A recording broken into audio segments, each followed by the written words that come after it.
So just building on the last move, when you go for that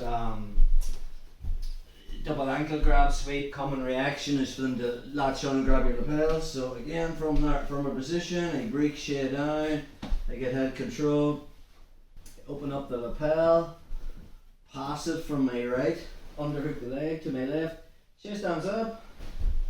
I couldn't get any control of his sleeves.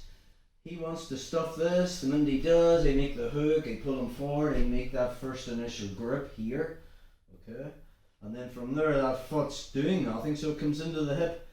But the immediate kind of response to stop a double ankle grab is Shea's going to just grab my lapels and sort of semi-squat down a little bit.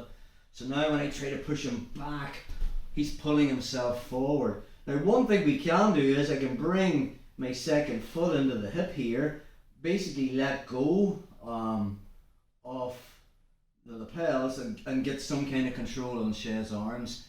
And if he's really driving into me, I just bring his head over my head and sweep him up on top.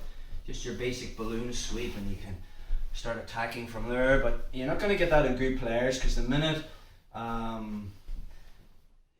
they recognize that you let go of grips and you're bringing forward, their weight's going backwards. So we're going to base that response and just do another variation of the double ankle grab sweep again.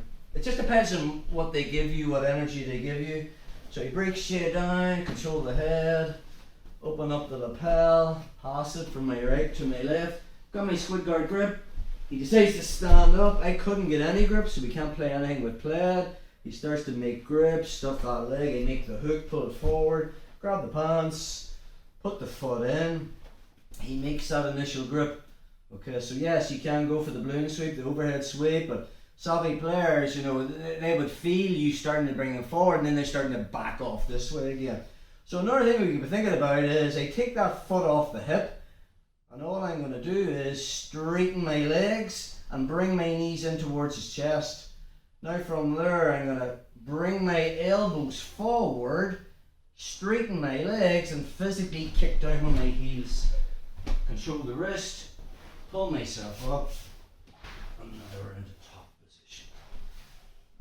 Let's get another angle on that. So it would just depend on what kind of reaction they give you, whether you go for the overhead or whether you go for the variation. So just go forward a bit there, bro. So you break them down, control, find the lapel, underhook, get into squid, chest stands up, couldn't get grips, starts to stuff this, make the hook, pull him forward, grab that, foot comes up, I'm about to go for that, and he's pulling himself forward. Okay. So from that position, all we're going to do is take the foot off the hip and bring my knees towards my chest. I'm going to open up my elbows. That starts to bring Shea's head over my head, and then I just curl my heels down and pull him down. Again from there, I don't want to be coming straight up, so I'll post, turn my hip, pull myself into march. Let's just get one more angle on that, bro. There.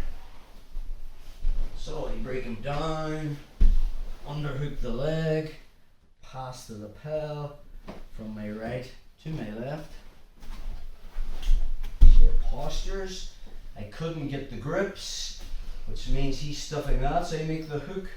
And now from there I pull him forward, make my grip. I'm going for the double ankle grab, and he makes that, 2 grips in the lapel. So the semi-squats down. I just feel I'm not going to put him backwards. So that foot's coming off the hip, and I bring my knees into my chest. Now his head is below my head, so I'm going to keep my grips and I open up my elbows, which brings his head in line with my head. And now from there I just kick out with my legs, heels down and bring him straight down. Again, I probably find the cross grip, turning onto my hip, pulling myself up, and now we're into top position. So that's a way of dealing from that counter to stop the first double ankle grab sweep.